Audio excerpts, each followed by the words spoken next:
Nifty অ্যানালিসিসে আপনাকে স্বাগত জানাই। নিফটির আমরা শুক্রবার দিন ফাইনাল ক্লোজিং যেটা পেয়েছি সেটা হচ্ছে 25,149। যদি আমরা বৃহস্পতিবার দিনের ক্যান্ডেলের ক্লোজিং দেখি, সেখান থেকে নিফটি শুক্রবার কী করে -205 পয়েন্ট কিন্তু নিচে গিয়ে ক্লোজিং দেয়। ঠিক আছে, দেখো নিফটির জন্য ইম্পর্টেন্ট রেজিস্ট্যান্স কী বলেছিলাম, নিফটির জন্য এই যে ট্রেন্ড লাইনটা রয়েছে একটা ইম্পর্টেন্ট রেজিস্ট্যান্স হিসেবে কিন্তু কাজ করছিল। যদি আগের ভিডিওতে দেখে থাকো, ঠিক আছে, সাপোর্ট হিসেবে কাজ করছিল। কি সাপোর্ট হিসেবে এই যে জোনটা যেখানে মার্কেট কী করছিল, কনসোলিডেট করছিল, যে জোনটা এই যে সাপোর্ট, এটা কিন্তু একটা ইম্পর্টেন্ট সাপোর্ট হিসেবে কাজ করছিল নিফটিতে। মার্কেট যদি কী বলছিলাম, যদি মার্কেট এই ট্রেন্ড লাইনের ওপরে ব্রেকআউট করে এবং ব্রেকআউট করার পরে যদি একদিন সাস্টেন করে, দেন এখান থেকে কিন্তু আপসাইড মুভমেন্ট দেখা যেতে পারে। ঠিক আছে, কিন্তু মার্কেট কী করে, মার্কেট যদি দেখি এই ট্রেন্ড লাইনের এখানে রেজিস্ট্যান্স এবং রেজিস্ট্যান্স নিয়ে কী করে মার্কেট এখানে কনসোলেট করে, এবং কনসোলেট করে কী করে মার্কেট এই যে জোনটা ছিল, যে জোনটা থেকে মার্কেট সাপোর্ট নিচ্ছিল, যে ইম্পর্টেন্ট যে সাপোর্টটা বলেছিলাম সেটা হচ্ছে 25,388।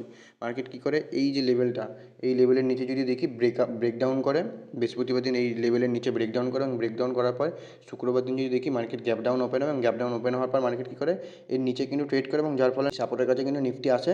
এবং নিফটির জন্য ইম্পর্টেন্ট সাপোর্ট কী রয়েছে এখন, নিফটির জন্য এই যে জোনটা একটা ইম্পর্টেন্ট সাপোর্ট রয়েছে। ঠিক আছে, যেটা হচ্ছে 25,050। ঠিক আছে, একটা ইম্পর্টেন্ট সাপোর্ট হিসেবে কাজ করছে নিফটিতে।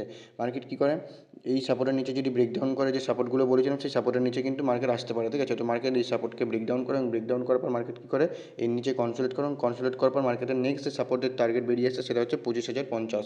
ঠিক আছে, এই যে জোনটা, এই জোনটা কিন্তু একটা ইম্পর্টেন্ট সাপোর্ট হিসেবে কাজ করবে, কারণ মার্কেটে এই যে নাম্বারটা সেটা একটা রাউন্ড ফিগার এবং সাইকোলজিক্যাল নাম্বার। ঠিক আছে, তো মার্কেট কিন্তু এইখানে এসে কিন্তু মার্কেট সাপোর্ট নিতে পারে, এবং সাপোর্টের এখানে এসে মার্কেট কিন্তু 1-2 দিন হোল্ডও করতে পারে, বা এখানে একটা স্ট্রং বেস বানাতে পারে। ঠিক আছে, সাপোর্টের কাছে এসে যে মার্কেট সবসময় যে ব্রেকডাউনই করবে বা ব্রেকআউট আবার এখান থেকে যে উপরে যাবে এরকম কোনো নয়। ঠিক আছে, মার্কেট কিন্তু এখানে কনসোলেটও করতে পারে। তো মার্কেটকে দেখো, মার্কেট এখানে কী করে সাপোর্টের কাছে এসে যদি মার্কেট এখানে 4-5 দিন কি 1 সপ্তাহ ধরে যদি কনসোলেট করতে থাকে, দেন যদি সেই রেঞ্জের আপসাইড বা ডাউন সাইডে ব্রেকডাউন করে, সেখান থেকে কিন্তু একটা আপসাইড বা ডাউন সাইড মুভমেন্ট দেখা যেতে পারে। ঠিক আছে, নিফটির জন্য এখন ইম্পর্টেন্ট রেজিস্ট্যান্স কী রয়েছে, নিফটির জন্য এখন ইম্পর্টেন্ট রেজিস্ট্যান্স আছে সেটা হচ্ছে আজ মানে বেশ শুক্রবার দিন যে ক্যান্ডেল, সেই ক্যান্ডেলের হাই কিন্তু একটা ইম্পর্টেন্ট রেজিস্ট্যান্স হিসেবে কাজ করবে। যদি এটাকে ব্রেকআউট করে তাহলে নেক্সট যে রেজিস্ট্যান্স হিসেবে কাজ করবে সেটা হচ্ছে এই যে কনসোলেট জোনটা। ঠিক আছে, সামনেই ছোটো ছোটো দুটো রেজিস্ট্যান্স রয়েছে, এই কনসোলেট জোনটা কিন্তু একটা ইম্পর্টেন্ট রেজিস্ট্যান্স হিসেবে কাজ করবে। যদি মার্কেট কী করে এই যে 25,388 এই লেভেলের ওপরে যদি ব্রেকআউট করে, ঠিক আছে, সাথে এই লেভেলের ওপরে যদি ব্রেকআউট করে, এবং সাথে কিন্তু এই যে ট্রেন্ড লাইনের যে রেজিস্ট্যান্স, এই রেজিস্ট্যান্সও কিন্তু ব্রেকআউট করতে হবে। যদি মার্কেট কী করে এই রেজিস্ট্যান্সের এই যে রেজিস্ট্যান্স রয়েছে 25,388 এর ওপরে ব্রেকআউট, এবং এই ট্রেন্ড লাইনের ওপরে যদি ব্রেকআউট করে, এবং ব্রেকআউট করার পরে যদি এখানে সাস্টেন করে, তাহলে এখান থেকে একটা নেক্সট মুভ দেখা যেতে পারে আপসাইডের জন্য। সেটা হচ্ছে এই যে রেজিস্ট্যান্স যেটা হাই লাগিয়েছিল, ঠিক আছে, এই যে এই কনসোলের জন্য যে হাই, সেই হাইটা কিন্তু একটা ইম্পর্টেন্ট রেজিস্ট্যান্স হিসেবে কাজ করবে, যেটা হচ্ছে 25,666। একটা ইম্পর্টেন্ট রেজিস্ট্যান্স হিসেবে কাজ করবে নিফটিতে। ঠিক আছে, যদি মার্কেট কী করে এই রেজিস্ট্যান্সের ওপর, এই যে ট্রেন্ড লাইনের যে রেজিস্ট্যান্স এর ওপরে ব্রেকআউট করে এবং কনসোলেট করার পরে যদি ব্রেকআউট করে, তাহলে এই রেজিস্ট্যান্সে কিন্তু মার্কেট যেতে পারে। যদি 25,666কে ব্রেকআউট করে, তাহলে নেক্সট যে রেজিস্ট্যান্স বেরিয়ে আসবে সেটা হচ্ছে 25,888।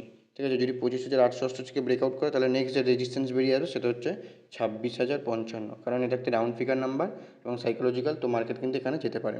ঠিক আছে, তো মার্কেটকে যদি এখন দেখি, যদি মার্কেট কী করে এই যে জোনটা, এই যে সাপোর্টটা রয়েছে 25,055, ঠিক আছে, 25,055 যে সাপোর্টটা রয়েছে, এই সাপোর্ট আর এই যে রেজিস্ট্যান্স থেকে মার্কেট ব্রেকডাউন করেছে, ঠিক আছে, এই রেজিস্ট্যান্স আর এই সাপোর্টের মধ্যে যদি মার্কেট কনসোলিডেট করে, এখানে কিন্তু মার্কেট দু সাইডে যেতে পারে। ঠিক আছে, আপ সাইডের জন্য যেতে পারে, ডাউন সাইডের জন্যও যেতে পারে। ঠিক আছে, তো দেখো এই যে রেঞ্জটা রয়েছে সেটা হচ্ছে 25,388, আর এটা হচ্ছে 25,050। ঠিক আছে, প্রায় 300 পয়েন্টের একটা 350 পয়েন্টের একটা রেঞ্জ। এই 350 পয়েন্টের রেঞ্জের মধ্যে যদি মার্কেট কনসোলিডেট করে, ঠিক আছে, আপসাইড থেকে এবং ডাউন সাইডে যদি কনসোলিডেট করে, দেন এই জায়গাটা কিন্তু হোল্ড করাটাই বেটার হবে। মার্কেট দেখো কী করতে চায়, যদি আপসাইডে ব্রেকআউট করে তাহলে আপসাইডের জন্য মুভমেন্ট দেখা যেতে পারে, এবং ডাউন সাইডের জন্য ব্রেকডাউন করে তো মার্কেট কিন্তু ডাউন সাইডে দেখা যেতে পারে। ঠিক আছে, তো তার জন্য মার্কেটকে এখানে দেখো কী করে, কেমন ধরনের ক্যান্ডেল বানায় এবং কী ধরনের করতে চাইছে।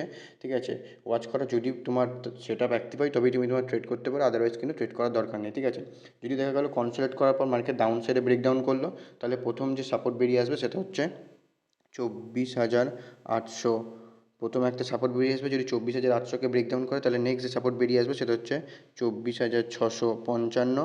যদি 24,655কে ব্রেকডাউন করে তাহলে নেক্সট যে সাপোর্ট বেরিয়ে আসবে সেটা হচ্ছে 24,444, ঠিক আছে।